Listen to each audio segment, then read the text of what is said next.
One of the greatest obstacles on the spiritual path is to lay the blame on others.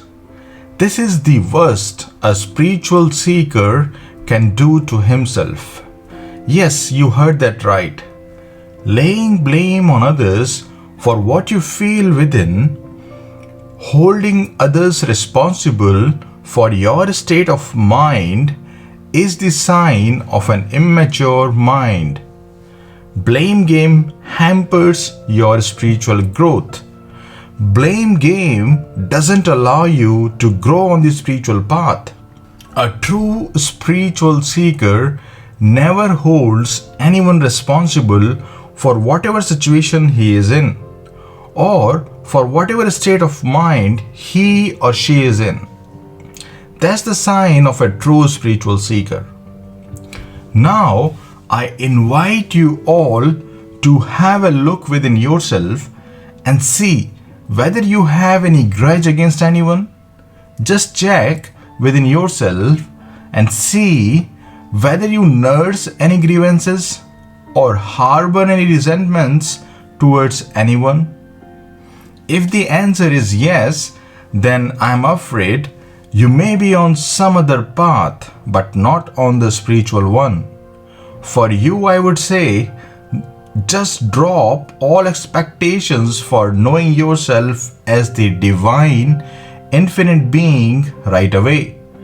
Because you cannot know yourself beyond the body and mind unless you stop reacting to what others do to you. Unless you stop holding others responsible for your plight. Remember, this is not to say that you can't take any action for what someone has done to you. In many cases, the action is really necessary, but the right action comes only from the right state of mind, only from the place in you where there isn't the slightest disturbance. It comes from the real you, the conscious being.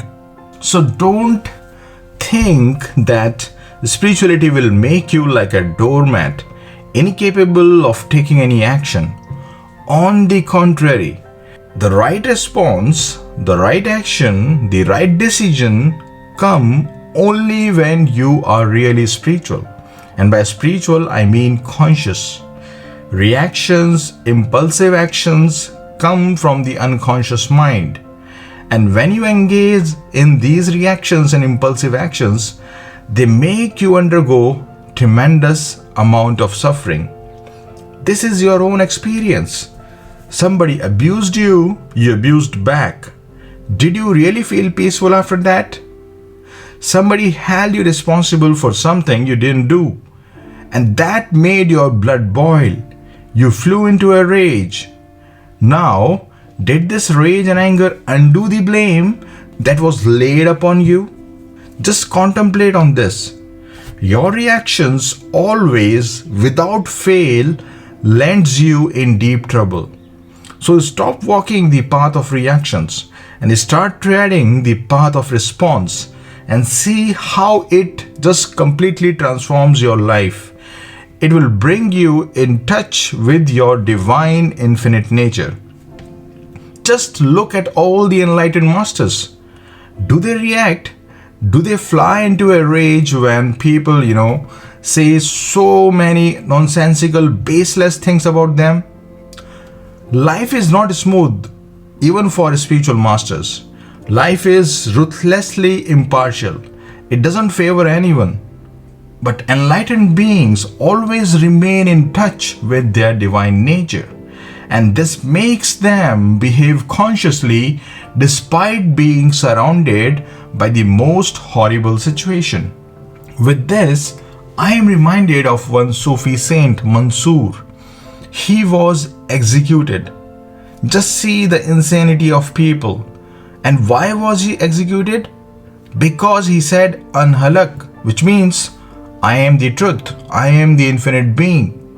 Now see the insanity of people. The person who was trying to show the path of peace and bliss to people, he was killed. And not only that, Before being killed, he spent 10 long years in prison. These people put him in prison. And the same happened with Jesus. He was put to the cross.